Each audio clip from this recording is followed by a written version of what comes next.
Why does church exist? What is its purpose? Is it to offer a bunch of rules, an excuse to have coffee with friends? Ephesians describes church as the body of Jesus.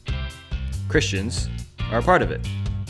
The goal is that all the parts will be built up and work together in order to positively impact people's lives for the glory of God. This happens by expressing the love of Jesus to our communities and the world, by telling the story of how he died and rose again. All this happens for him because the church is his. One of the things that you'll notice in this series is that we're going to change locations. And as I considered recording our sermons in this series, it was like, well, where are we going to do that? How are we going to do that? And as I kind of looked at the series and thought about what I wanted it to be, it was obvious to me that one of the coolest things we could do was to actually film these sermons at different churches that I've been a part of. And I think this is going to be a cool thing because as I look back on my experience with church and in church and being a part of church, I think that what we'll see in this series in the book of Ephesians, where we'll be looking, is that there is a contradiction sometimes between my experiences in church and what the Bible says about church. But not only that, sometimes what we see in Ephesians about what church ought to be lines up beautifully with what I've experienced in church. And all of us have church experiences. Some of those church experiences are good. Some are bad. For some of you, your church experience might just be knowing somebody who goes to church or who has gone to church, somebody that calls themselves a Christian, and you have, through those people, a view of church, a lens that you see church through.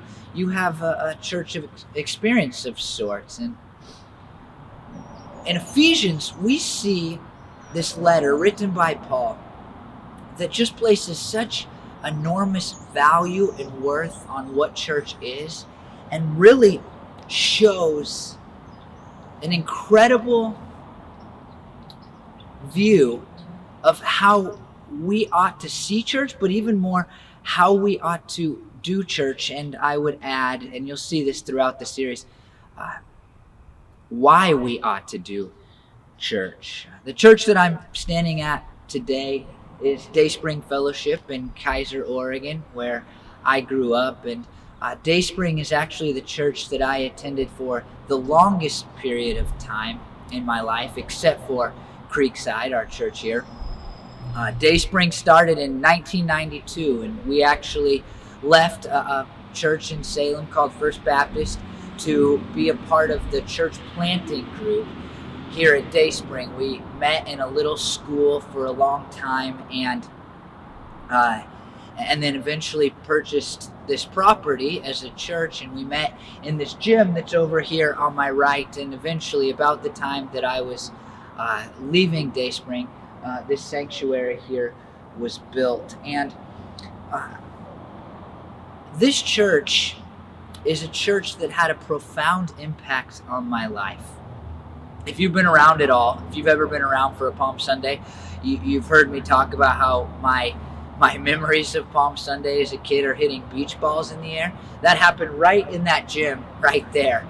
But beyond just kind of these, unique memories that we all have of church, if we've been a part of church, Dayspring was an important part of my life. And on one of the hardest days of my life, I called the pastor of this church. I was just a kid.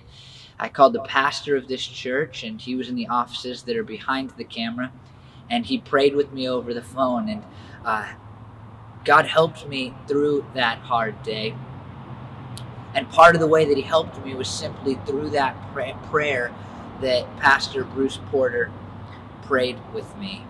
I've told you guys that as a kid, in different ways, I experienced the presence of God in church. And I've talked about how one of those ways was communion and my attitude towards communion, my heart when I took communion, and how when we would take communion in church, I would go in my head, like, it seems like we're not taking this seriously enough. It seems like we're just getting through this. It seems like I shouldn't be more excited to have a little bit of grape juice as a 10-year-old kid than to celebrate what this really means. And I didn't even know all that it really meant. I was a Christian, but my knowledge of what we did in communion was very limited. But that was a profound experience for me as God worked in me and said, look, you need to take this more seriously. And I experienced God right here in this building. And then another memory, another way that I was impacted is that we had a guy come in once, and there was no sermon, and he did these skits. And he was a comedian actor guy, and he did these skits that represented the ways that we view God. And I don't remember exactly all that he did in those skits, the different characters that he played, but I remember two of them, and one was a cowboy, and he said some people view God as like this cowboy that's just trying to run around shooting people down and acting tough and being a jerk when they need to be a jerk and all these things. And he said God's not like that. And then he did this fatherly character, and he said, look, when you view God, you need to view God like a great dad. And you guys have heard me, if you're a part of our church, you've heard me use that language in my sermons, and it was in part because this church brought in that guy to do those skits. And as a high school kid, maybe at that time, I was impacted, and I've always tried to view God as a good dad ever since then. And in my prayers, when I pray, I want to see God as a loving father, as he is described in the Bible, and as that actor comedian guy demonstrated to me years ago. And so this church had profound impact on me. It was cool to be here from an elementary school to this gym to this big building over here. And my life was touched. But as I look back on my experience at Dayspring Fellowship, if I could characterize my involvement here, it would be one of selfishness. Growing up, being a 9-year-old through about a 17-year-old at this church, I was a child. And as children, you know this, we are often selfish. And I think about the things that stand out from my involvement here, not what the church did, but the way I approached church. And so much of it was self-driven. And probably the first experience, it's not a great illustration, but the first experience that kind of dictates how I just saw church as something that existed for me was actually at the very beginning when we were meeting in an elementary school. We voted on what to call this little thing that we had in the bulletin that could rip out, and you could turn it in, like our information cards that are in the blue bins in front of you, or in the chair below you, under your chair. And we voted on the names, and I liked the name Zip Strip. And I think about it now, and Zip Strip won the vote, which I was very thankful for. But I think I would have been genuinely upset as a little kid if Zip Strip had lost out to some other dumb name. And that's not the best illustration, because the other illustrations, I think, demonstrate how my approach to church was selfish better. And this one's also a little goofy, but one of the things that actually stands out most about this building behind me is that when we first started meeting here, there was Dunkin' Donuts donut holes every Sunday. I'm sorry that we don't have that here at Creekside, because that was one of the great joys of my life as a kid, coming to church and getting donut holes. And I don't know if this was my dad's rule, or if this was, I think that there was actually a church sign, and it said, only take 2 of each kind of donut hole, because there was chocolate and glazed and powdered donuts. And so I would fill a styrofoam cup with chocolate donuts, because those are the ones I wanted, clearly breaking the 2 chocolate donut rule. And then I would put on top of the styrofoam cup like two of another kind so that it didn't look like I was stealing all the chocolate donuts. Another memory is that I was not really a part of the youth ministry here, and I went to the youth group one time, and I was frankly appalled by the behavior of the students that one day. And my response was to leave that youth group and to never go back. I went one time and that was it. I was never part of the youth ministry at all because I didn't like the attitude of the kids. And I think about that now. How ridiculous is that instead of saying maybe I could bring something good to this youth group, I said, well, it's not something I appreciated, so I'll no longer be a part of it. And perhaps most clearly illustrating that my involvement here was selfish is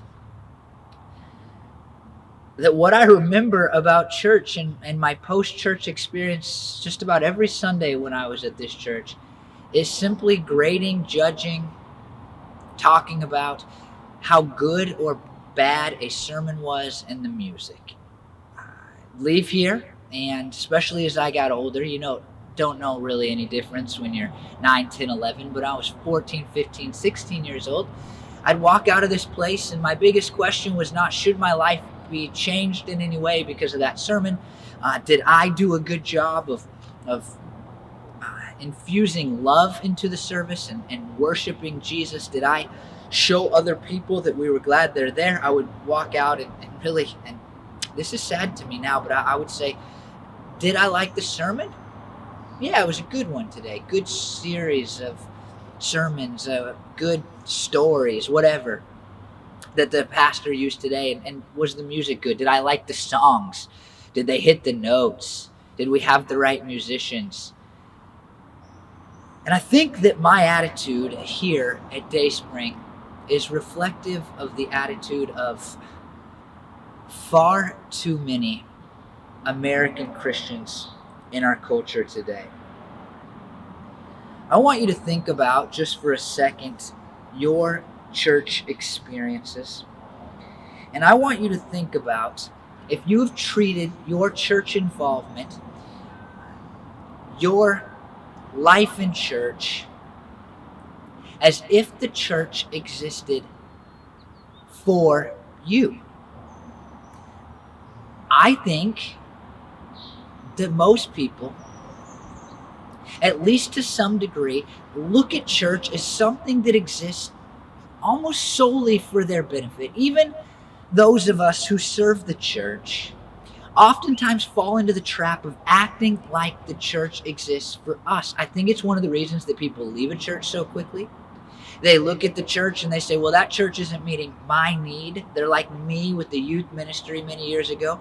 I have a problem with those people and the way they acted, and so I am out of here. Or people look at a church and they say, well, they are not giving me what I need, and so I'll go to the church down the road. Or I don't think those sermons are good anymore, and they judge the sermon, and then they head off to the next church to find the better sermon or the better music or whatever. And what we see in Ephesians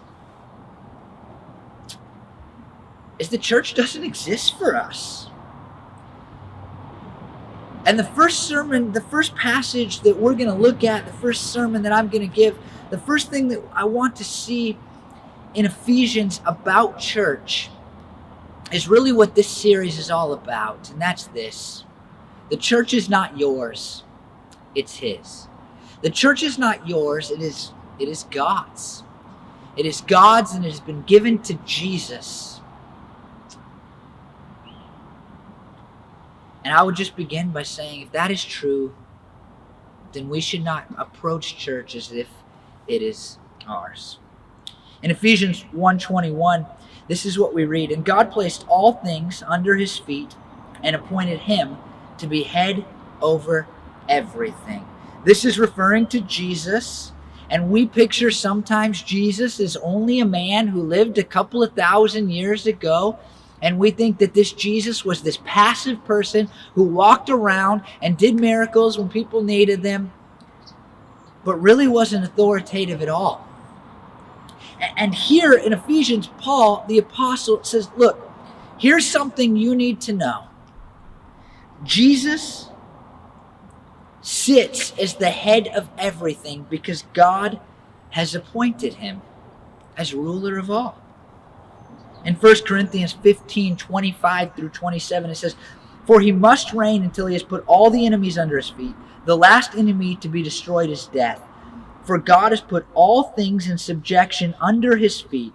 But when it says all things are put in subjection, it is plain that he is accepted who put all things in subjection under him.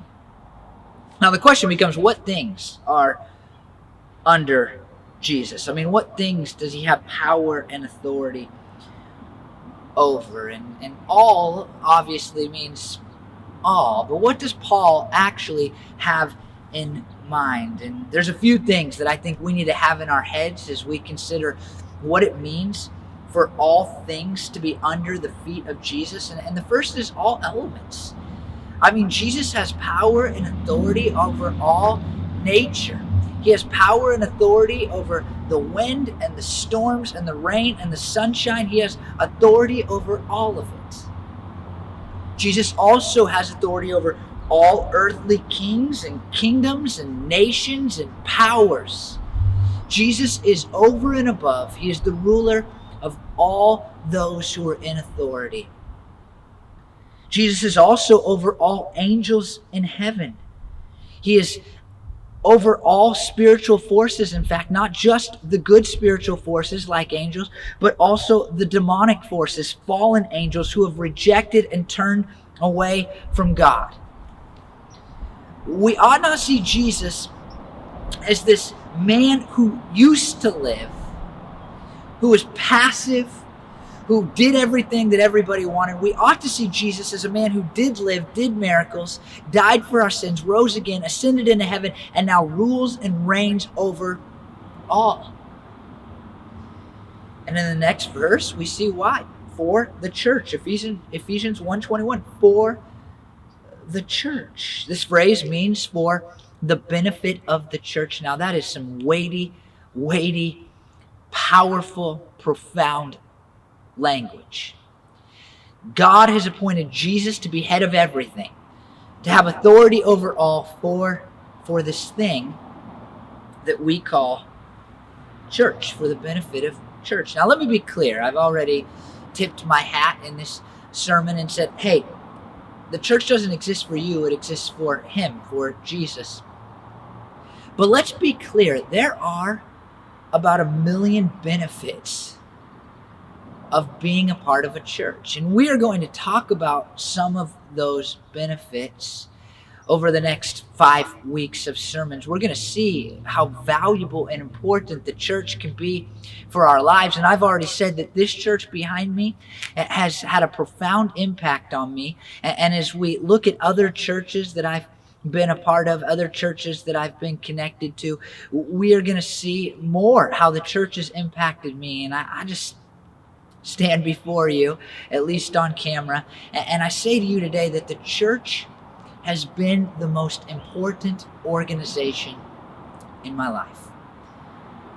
If you've been a part of church for a long time, you've been a part of a good church even for a short time, you know that it's been a place that is spiritually invested in you, and it has given you resources perhaps when you've needed resources, and a place where you have found the best friends that go beyond the superficial and have deep, profound spiritual impact on your lives. I mean, the benefits that the church has had on my life, I can't even express to you. It would take a very long time. And Jesus sits as the head of all so that the church can be benefited. And if you are part of the church, you reap those benefits. And in Ephesians 1:22, Paul continues and he says, which is his body. Now, in Ephesians, Paul uses different metaphors to really show what the church is, what the church does, how we ought to live out our church experience. It shows different metaphors really to say, look, hey, the church is not yours. The church is his. And the body one we are going to talk about in full in just a few weeks. And so I want to return to it later. And I just want to say this for now. The church was designed to help people. It was designed to help people inside and outside of it. But really, in Ephesians 1:22, the most important thing that I want you to hear today is not the word body, but that other word, his. The church is his. And as Paul writes this letter to a church in the church in Ephesus, Paul is going to say over and over and over, this is his. The church is his. Now it's important at this point to stop and just say, hey, let's see the distinction here. There's what we think of as a church, Creekside Bible Church, all the churches in Wilsonville, all the churches in the world. There are local bodies of Christians who get together and they gather for the purpose of worship on a consistent basis. But there's also the church. The church is Christians everywhere. Specifically, Christians everywhere who do take time to gather in the presence of God. And this is not just a single church, but it's the church. It's all of the churches collectively. And Paul wants us to understand that the church, it's his. It all exists for him. It does not exist so that you can feel good about yourself. It does not exist so that you can have your chocolate donuts. It does not exist so that you can grade and judge the music or the sermons. It does not exist solely for the purpose of benefiting you. It actually exists for him because it is in fact his. The church is Jesus' church. We're going to talk about all the ways that the church is his over the coming weeks, but it's very important. I think the most important thing that I'll say in this series is that you must come to terms with the idea that the church is his. Until you do, you're going to be like 9 to 17-year-old Chad who went to church on Sundays thinking, what can I get out of this, whether it be chocolate donuts or good music, and never asking, what can I put into this? And even more, what does Jesus want me to do here? I hate to say it, but the reality is, for most Christians, they'll never mature past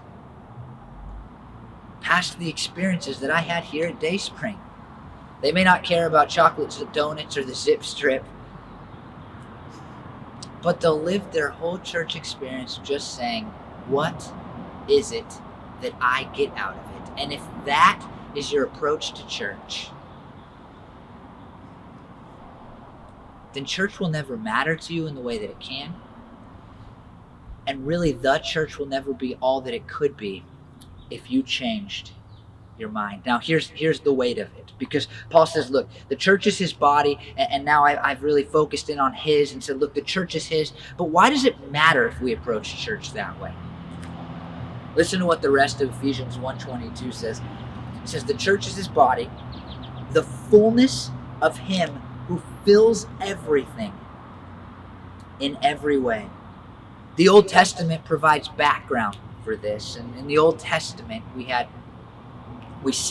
read about the Israelite people, the Jews. And the Jews knew that what separated them from the rest of the world was that God's presence dwelled in their midst in a very real and powerful way. At first, for the Jewish people, that was by God showing up on a mountain in fire. And he gave them the 10 Commandments. And then as the Jewish people traveled before they had land, God would show up in this tent called the tabernacle, and he'd come down and he'd meet them. And he'd be there so powerfully that we read about a guy named Moses that when he left, his face would be glowing because of God's presence. And then as the Jewish people entered into their land, the Jewish people built a temple, and it was a place where God's presence was powerful and real. The fullness of God refers to really God making his presence and power felt among the people. You can see connecting concepts in Ephesians 4, 8 through 10, Ephesians 4, 13, and Colossians 2, 9, and 10. But in John 14, 9, this is what we read as Jesus answers, "Don't you know me, Philip, even after I have been among you such a long time? Anyone who has seen me has seen the Father. How can you say, 'Show us the Father'?" And in 1 John 4:12 it says, "No one has ever seen God, but if we love one another, God lives in us, and his love is made complete in us." Here's the thing that 1 John says, when people look at the church, they should see the love of God. And what Paul says to us in Ephesians 1:22 by saying that the church is his body, the fullness of him who fills everything in every way, he's saying that when people look at the church, people should see Jesus. This is a big deal. This changes the way that we approach church. If our barometer for what makes church important and great and valuable to this world is that when people look at it, they begin to gain an understanding of what Jesus is like, how Jesus thinks, how Jesus loves, if that's the barometer, if that's the guideline, then how dare we treat church as if it belongs to us? It's his fullness. And we ought to approach church in a way that says, I want everybody to be able to see what Jesus is like. And so when I come to church, it's not about chocolate donuts. It's about being his hands and his feet. Kyle Snodgrass said this, whereas in the Old Testament, he filled the temple, now he fills Christ, and Christ in turn fills his own, so that the church partakes of the divine fullness. The church is the fullness of Jesus by showing his power and presence to the world, but the church is also being filled by Jesus, the one who fills everything in every way. John Piper said, God aims to fill the universe with the glory of his son Jesus through making the church the showcase of the son's perfections. Let me read that to you again because John Piper hits the nail on the head. But he says something that sets an expectation so high.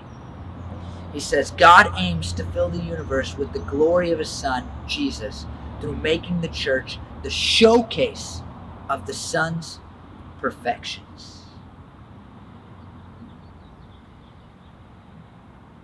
Church is beneficial for you.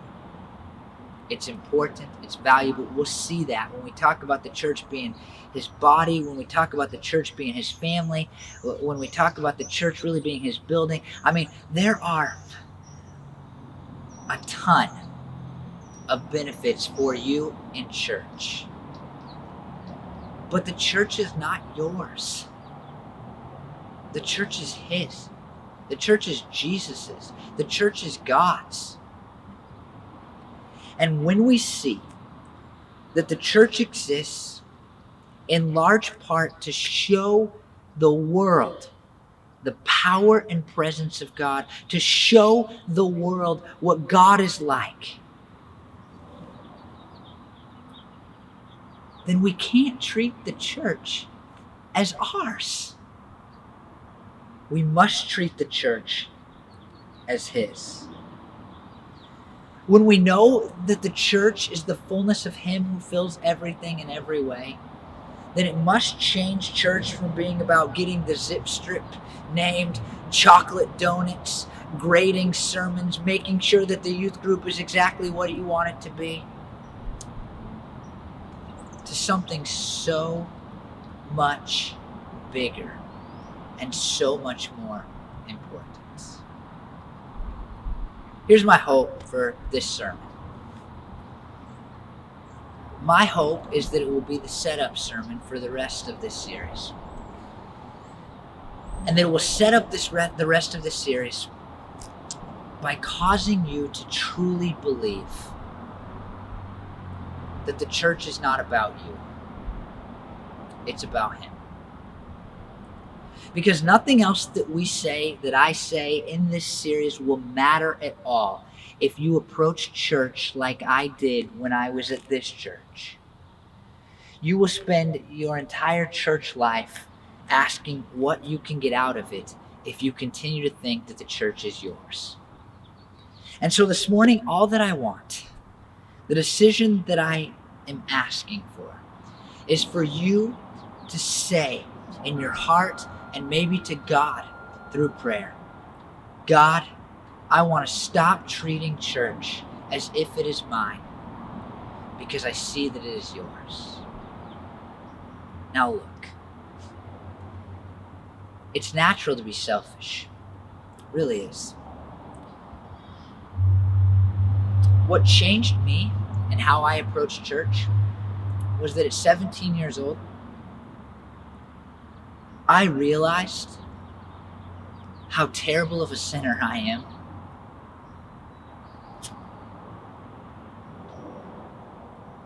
And how beautiful it was that Jesus would die for my sins. And at 17, I realized in a deeper, better way how ridiculously amazing the grace of Jesus is. That He would, and this is the story we believe, that He would come from heaven to earth, live a sinless life, and then die a brutal death for my sins is absolutely a stunning truth. And when I realized it, I went from wanting the church to pour into me to wanting to pour into church because I loved Jesus so much. If you believe that God's grace for you is ridiculously amazing, and you believe that the church is His, then you will stop being a person who says, what can I get out of this? And you'll start to be a person that says, God, what must I do to make this church all that you want it to be? And so this morning I ask that because of the grace of Jesus and because of what Ephesians 1:22 says, you would make a decision in your heart and maybe through prayer as this next song that's coming up plays, to say, Jesus, I now realize that the church is not mine, it's yours. And I hope that you will help me to treat it in a way that reflects that reality. Let me pray. Jesus, it's weird to pray without my church here with me staring at a camera, but I really do ask, God, that you would take my words and you would make an impact on the people's lives who now sit in front of this video, God. Lord, you know that church has benefited my life in so many ways. But you also know, Lord, that church didn't benefit my life the way that it does now until I realized and started to treat it as if it was yours and not mine. And I pray, God, that all these people would know your incredible grace and that they would realize, God, that the church is yours, and God, they would make a decision to stop treating it as theirs. Lord, I think we have an epidemic in our country today where we act like everything is ours. And that has trickled into our congregations. And I pray that in our congregation and the congregation of those people who will listen online, God, the congregations, I pray, God, that would no longer be the case. And we would realize, Lord, that the church is yours. Lord Jesus, let us be people who approach church not selfishly, but with an understanding that it is yours. I ask these things in your name. Amen.